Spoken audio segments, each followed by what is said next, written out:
Friends എല്ലാവർക്കും നമസ്കാരം. നമ്മളിന്നൊരു പഴയ ടയർ വെച്ചിട്ട് ഒരു താമരയുടെ ടാങ്ക് ഉണ്ടാക്കാൻ പോവാണ്. അപ്പൊ നമുക്ക് ഇതിന് വേണ്ടിയിട്ട് ഒരു ടയർ വേണം. ഇത് പഴയ ടയർ കടകളിലൊക്കെ നമുക്ക് മേടിക്കാൻ കിട്ടും. 5 രൂപ ഇതിന് വരുന്നുള്ളൂ, കണ്ടില്ലേ. ഇനി നമുക്കൊരു പ്ലാസ്റ്റിക്കിന്റെ പീസോ ഇതുപോലെ കട്ട് ചെയ്തെടുത്തിട്ട് നമുക്കിതുപോലെ ചോക്ക് വെച്ചൊന്ന് മാർക്ക് ചെയ്ത് കൊടുക്കണം.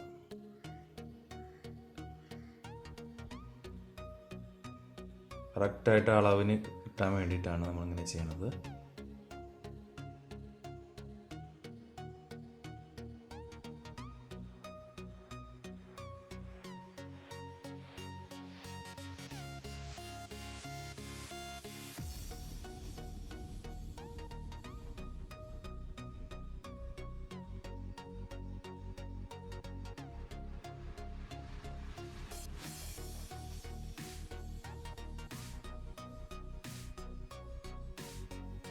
ഇല്ലേ, നമ്മളിപ്പോൾ മാർക്ക് ചെയ്ത് കഴിഞ്ഞു. ഇതുപോലെ കിട്ടും. ഇനി നമുക്ക് നല്ലൊരു മൂർച്ചയുള്ള കത്തി എടുത്തിട്ട് നമുക്ക് ഇതുപോലെ മാർക്ക് ചെയ്ത സ്ഥലത്ത് കൂടെ കട്ട് ചെയ്ത് കൊടുക്കണം. അപ്പം നമ്മൾ കട്ട് ചെയ്യുമ്പോൾ ശ്രദ്ധിക്കേണ്ടതെന്ന് വെച്ച് കഴിഞ്ഞാൽ നമുക്ക് സേഫ്റ്റി ഗ്ലൗസ് വേണം, അല്ലെങ്കിൽ നമുക്ക് കൈവേദന എടുക്കും. അപ്പോൾ നമുക്ക് ഇതുപോലെ ഫസ്റ്റ് ഒന്ന് അമർത്തി ഒരു ഹോൾ പോലെ ഉണ്ടാക്കിയിട്ട് പിന്നെ അതും കൂടെ കട്ട് ചെയ്ത് കൊടുത്താൽ മതി.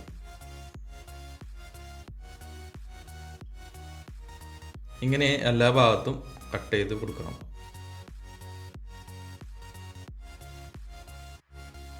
ഉണ്ടല്ലേ, ഇതേപോലെ നമുക്ക് കിട്ടും കട്ട് ചെയ്ത് കഴിഞ്ഞാൽ. എന്നിട്ട് അതുപോലെ തന്നെ ബാക്കിയുള്ള ഭാഗവും നമുക്ക് കട്ട് ചെയ്യാം.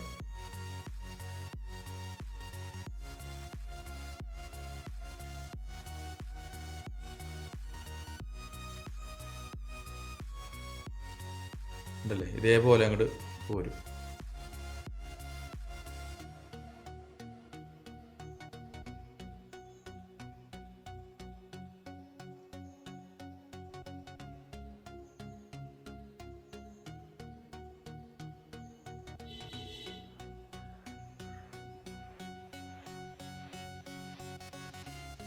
അപ്പോൾ നമ്മൾ മുറിച്ചെടുത്ത് കഴിഞ്ഞു. ഇനി ഈ മുറിച്ചെടുത്ത ഭാഗം നമുക്ക് മാറ്റി വയ്ക്കാം, കാരണം ഇത് നമുക്കിനി അവസാനം ആവശ്യമുണ്ട്.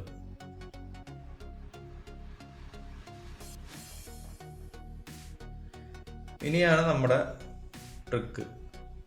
ഇത് നമ്മൾ എന്താ ചെയ്യണമെന്ന് വെച്ച് കഴിഞ്ഞാൽ ഇതൊന്ന് മലത്തി വെക്കാം. മലത്തി വെച്ചിട്ട് ഇത് നമ്മൾ തിരിക്കാൻ പോവുകയാണ്, ഇതൊന്ന് മലത്താൻ പോവുകയാണ്. അപ്പം അതിന് വേണ്ടിയിട്ട് ഒന്ന് കാലുകൊണ്ടൊന്ന് ചവിട്ടി കൊടുക്കണം. കാലുകൊണ്ടൊന്ന് അമർത്തി അങ്ങോട്ട് ചവിട്ടാം. അപ്പോൾ അതങ്ങോട്ട് തിരിഞ്ഞു വരും.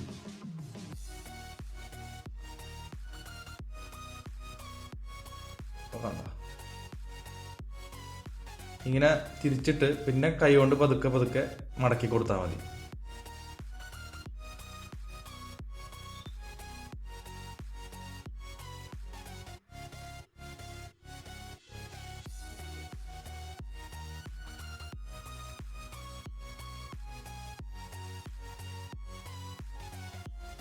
അവസാനത്തെ ഭാഗവും കൈ കൊണ്ടൊന്ന് തിരിച്ചു കൊടുക്കുക, കണ്ടില്ലേ.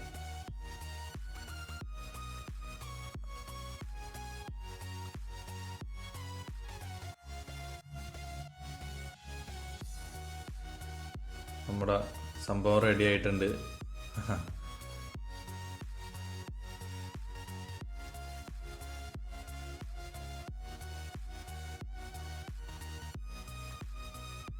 കണ്ടില്ലേ, അടിപൊളി. അപ്പോൾ ഇനി നമുക്ക് അടിഭാഗം സെറ്റ് ചെയ്യാൻ വേണ്ടിയിട്ട് ഒരു ഷീറ്റ് എടുത്തിട്ട് നമുക്ക് വേണ്ട അളവിൽ നമുക്കത് മുറിച്ചെടുക്കണം. ഞാൻ അളവിൽ വരച്ച് വെച്ചിട്ടുണ്ട്. എന്നിട്ട് അതിലൂടെ മുറിച്ചു കൊടുക്കുക.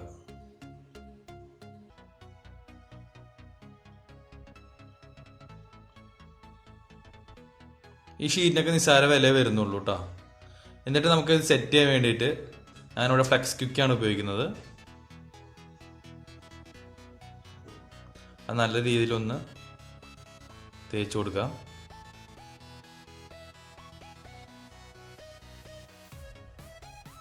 എന്നിട്ട് നമ്മൾ നേരത്തെ മുറിച്ച് വെച്ച ഷീറ്റ് ഒന്ന് പ്രസ് ചെയ്ത് കൊടുത്താൽ മതി കേട്ടോ. ഒന്ന് സെറ്റ് ചെയ്ത് കൊടുക്കാൻ വേണ്ടി നമ്മളിങ്ങനെ ചെയ്യണത്, കണ്ടില്ലേ. സംഭവം റെഡിയായി. ഇനി നമുക്ക് ഈ ജോയിൻ്റ് ഒക്കെ ഫില്ല് ചെയ്യാനായിട്ട് ഞാൻ NC പുട്ടിയാണ് ഉപയോഗിക്കുന്നത്. അപ്പോൾ നമുക്ക് വീഡിയോയിൽ കാണാം സെല്ലോ കോട്ട് NC പുട്ടി. ഇത് നമുക്ക് MCലിന് പകരമായിട്ട് ഞാൻ ഉപയോഗിക്കുന്നതാണ്.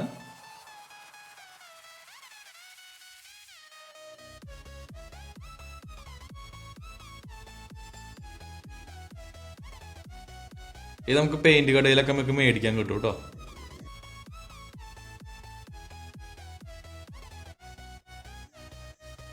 എല്ലാ ഭാഗത്തും ഇങ്ങനെ സെറ്റ് ചെയ്ത് കൊടുക്കുക. ഉണ്ടല്ലേ, ഇപ്പൊ എല്ലാ ഭാഗത്തും നമ്മൾ ജോയിന്റ് ഒക്കെ ഫില്ല് ചെയ്തു. ഇനി അത് 1 മണിക്കൂർ കഴിയുമ്പോഴേക്കും നമുക്കത് സെറ്റ് ആയി ഉറച്ച് കിട്ടും. ഇനി ഇത് നമുക്ക് പെയിന്റ് ചെയ്ത് കൊടുക്കണം. ഇഷ്ടമുള്ള കളർ ഉപയോഗിക്കാം കേട്ടോ. അത് ഓരോരുത്തരുടെ ഐഡിയ അനുസരിച്ച് നമുക്ക് വേണമെങ്കിൽ ഡിഫറെൻറ്റ് കളേഴ്സ് പല മോഡലുകളിലൊക്കെ ഉണ്ടാക്കിയെടുക്കാവുന്നേ ഉള്ളൂ.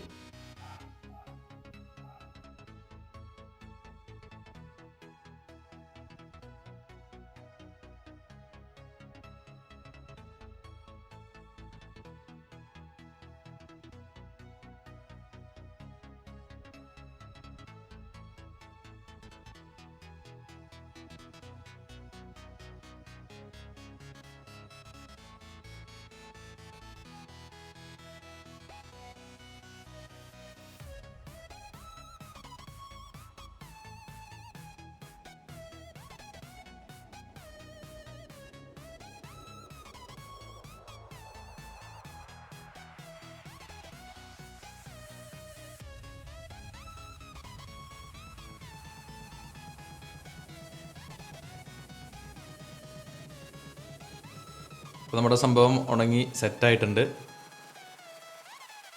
നമുക്ക് ലാസ്റ്റ് ഭാഗം കൂടി ഒന്ന് ഒട്ടിച്ചു കൊടുക്കാം. ഇവിടെ നമ്മൾ ഫ്ലക്സ് ക്യൂക്ക് തന്നെയാണ് ഉപയോഗിക്കുന്നത് കേട്ടോ.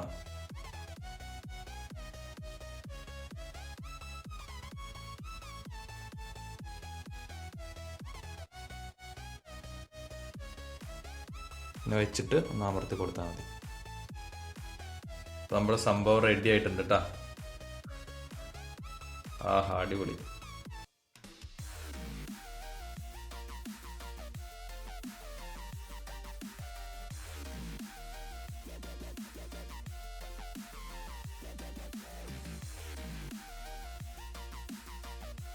നമുക്ക് ഇതിനകത്ത് ആമ്പൽ വളർത്താം, താമര വളർത്താം, മീനെ വളർത്താം, എന്ത് വേണമെങ്കിലും ചെയ്യാം. ഇതിന്റെ ഏറ്റവും വലിയ ഗുണം എന്താന്ന് വെച്ച് കഴിഞ്ഞാൽ ഇത് ലൈഫ് ലോങ് നിൽക്കും. ഇത് കണ്ടില്ലേ, നമുക്ക് ഹോള് ഇട്ട് കഴിഞ്ഞാൽ നമുക്ക് ഇതുപോലെ ചെടി വളർത്താം, ഒരുപാട് കാലം നിൽക്കും. അതാണ് ഇതിന്റെ പ്രത്യേകത. ഒരിക്കലും കേട് വരില്ല. കണ്ടില്ലേ, നമുക്ക് വലിയ ടയർ വെച്ചാൽ ഇതുപോലെ വലുതായിട്ട് ചെയ്യാം. അപ്പൊ ഇത് ഉണ്ടാക്കാനായിട്ട് എനിക്ക് ആകെ 30 രൂപ മാത്രമേ ചെലവ് വന്നിട്ടുള്ളൂ. നമുക്ക് മാർക്കറ്റിൽ കൊടുക്കുകയാണെങ്കിൽ 300 രൂപ മുതൽ വലിയ ഡയറുകൾക്ക് 600 രൂപ വരെ നമുക്ക് കിട്ടുന്നതാണ്. അപ്പൊ നമുക്ക് വീട്ടിലിരുന്ന് തന്നെ നല്ലൊരു വരുമാന മാർഗം ഉണ്ടാക്കാനായിട്ട് ഈ വീഡിയോ കൊണ്ട് സാധിക്കുമെന്ന് ഞാൻ വിശ്വസിക്കുന്നു.